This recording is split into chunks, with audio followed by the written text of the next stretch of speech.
ఒకప్పుడు ఒక ప్రాంతానికి పరిమితమైన జాతర ఆ తర్వాత రాష్ట్ర పండుగగా మారింది. నేడు దేశం మొత్తాన్ని ఆకర్షిస్తోంది. అదే గంగమ్మ తల్లి జాతర. ప్రతి ఏటా గంగమ్మ జాతర అంగరంగ వైభవంగా జరుగుతుంది. కానీ ఈసారి మాత్రం మరింత ప్రత్యేకత సంతరించుకుంది. అందుకు కారణం పుష్ప 2 సినిమా. ఆ సినిమాలో గంగమ్మ తల్లి అవతారంలో అల్లు అర్జున్ అభినయించడంతో ఈ జాతర ఇప్పుడు ప్రపంచవ్యాప్తంగా గుర్తింపు తెచ్చుకుంది. ఆ విధంగా గంగమ్మ తల్లి సినిమాకు గొప్ప ఆశీర్వాదం అందించింది. సినిమా ద్వారా గంగమ్మ తల్లి చరిత్ర తెలుసుకునేందుకు ఒక అవకాశం లభించింది. పాన్ ఇండియా ట్రెండ్ మొదలైన తర్వాత, సీక్వెల్స్ క్రేజ్ పెంచుకున్న తర్వాత, పుష్ప 2 మోస్ట్ అవైటెడ్ ప్రాజెక్ట్ గా మారిన తర్వాత సుకుమార్, అల్లు అర్జున్ ఈ సినిమాను ప్రేక్షకులకు ఎలా పరిచయం చేశారో తెలుసా? అల్లు అర్జున్ లాంటి స్టార్ హీరో ఏంటి ఇలా చీరను ధరించి కనిపించడం ఏంటి అని సినిమా ప్రపంచం నివ్వెరపోయింది. సినిమా రిలీజ్ అయ్యి చాలా కాలమే అయ్యింది.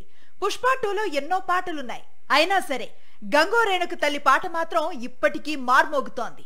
ఒక మంచి పనికి, ఒక గొప్ప మనసుకు, చెడుపై మంచి విజయానికి, అన్నింటికి ఇప్పుడు గంగో రేణుక తల్లి పాటే ఆయుధంగా మారుతోంది. ప్రతి ఏటా అంగరంగ వైభవంగా జరిగే శ్రీ గంగమ్మ తల్లి జాతర ఈ ఏడు మే 6న ప్రారంభమైంది. మే 13 వరకు జాతర జరగనుంది. జాతర అంటేనే ఉత్సవం. భక్తులు పెద్ద ఎత్తున మొక్కులు చెల్లించుకోవటం చూస్తుంటాం. కానీ తిరుపతి గంగమ్మ జాతరకు ఒక ప్రత్యేకత ఉంది. అది ప్రపంచంలో ఎక్కడ ఏ జాతరలోనూ కనిపించదు. అదే ఇక్కడ జాతర జరుగుతున్నన్ని రోజులు భక్తులు 9 వేషాల్లో అమ్మవారిని దర్శించుకుంటారు. ఆ విధంగా అమ్మవారి కృపకు పాత్రులవుతారు.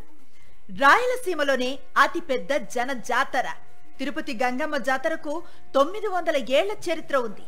శ్రీవారి పాదాల చెంత తిరుపతి గంగమ్మ జాతర ప్రత్యేకతే వేరు.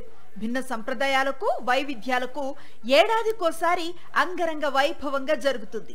మగాళ్లు చీరలు కట్టుకుని అమ్మవారికి మొక్కులు చెల్లించుకునే వింత ఆచారం ఇక్కడుంది.